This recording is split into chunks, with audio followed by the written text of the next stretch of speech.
is up, everybody? I'm Chris, and welcome back to Roy Family Farms. This video is going to be on a serious note. I'm coming to kind of bring you some information that really hasn't been pushed out there for reasons. But we've got some concerning stuff going on. In the Netherlands, they are basically trying to end all like farming as we know it. There's massive farmer protests because they're under the guise of saving the environment or whatever. They're trying to say, oh well, you guys have to cut back on this much of your nitrogen output that is caused by your farming practices and all that, and basically the only way they would be able to do that is they'd have to cut their herds by like 50%, and that's not sustainable for a dairy or beef operation or anything. They would go under. And there's a video of their prime minister basically saying that when these farms fold, that they're going to buy the land on the cheap and build apartments. And this is all about, all this stuff, it's about control. If you control the food source, if you control the production of food, you control the people. I mean, you control the money, you control the food. You got a stranglehold on those people. And that's what this is about. Another one we've got going out there. They're pushing a bug-based diet now, and they're pushing for like bug patties and stuff like that. There's a commercial a video they filmed. It's Nicole Kidman, the actress, trying different bugs and saying how good they are. This is all propaganda. This is all trying to normalize this for you. They want you to be eating bugs. And they're going to own these bug farms too, so they're going to control the production of that, and they're going to capitalize on it, and they're going to degrade you by making you eat bugs while they're flying around the world on their private jets, scheming the stuff up against you while they're eating steak. I mean, this is just absolutely criminal and disgusting, the crap these people are trying to pull, the World Economic Forum types, the Davos types, all that. It's just crazy. And all this stuff seems to be ramping up. You've got MasterCard just came out. They're coming out with a credit card that'll track your carbon. And I believe they said that basically if you have a low carbon footprint or whatever with your purchases, I think they're going to give you some sort of credit, so some sort of like extra money or whatever, kind of like the airline, the miles thing and all that, something similar to that. But what they're doing, they're trying to normalize this.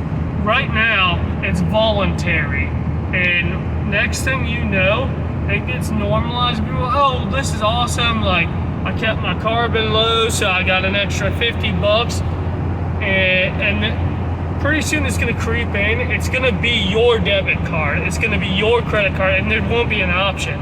And they're going to shut it off. Say you ate too much beef this week.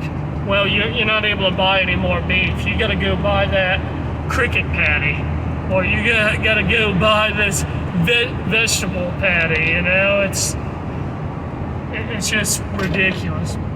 What do we have going on here? But you got that going on, and this is just all stuff that people need to be aware of, and don't buy into it. Do not buy into it. They're trying to rope you into their system that they're trying to roll out. They're trying to roll out CBDC, central bank digital currencies, so they can completely micromanage the money. You start doing stuff they don't like, they'll be able to shut it off. And or you can only buy this. Similar deal to the credit card, but this will be, you'll have the Federal Reserve, CBDC. And that was all normalized through cryptocurrencies. And I know all the crypto bros are gonna lose their mind, be like, oh no, Bitcoin's gonna save us. It's the libertarian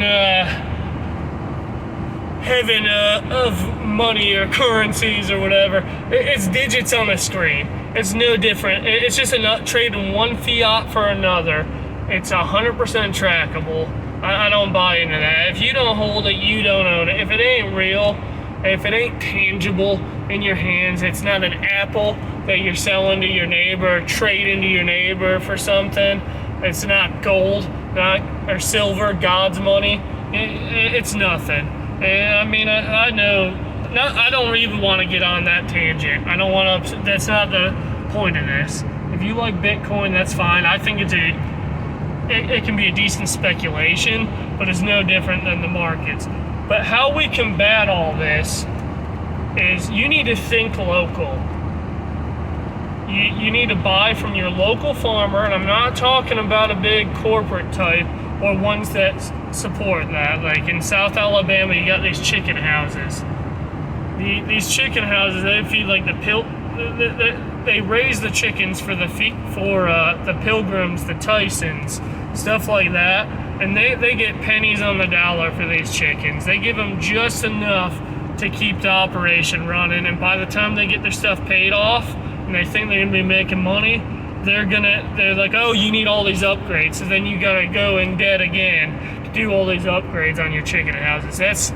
Support your local small family farms, buy directly from them, grow your own garden, whether you have just a small little suburban lot or you live in an apartment. You can grow something usually. You got a balcony at your apartment, grow some tomatoes out on there. It's a start. But we need to be thinking local and supporting local. And these, say, over the last couple of years, we've had some food shortages. You go to the grocery store, shelves are pretty bare. That doesn't happen if you're buying from your local community. And that's how we handle this. That's how we combat all this globalist nonsense that's been pushed. You just gotta think local. You gotta grow your own food, support the local people that grow the food for you. And this isn't a message of doom or anything.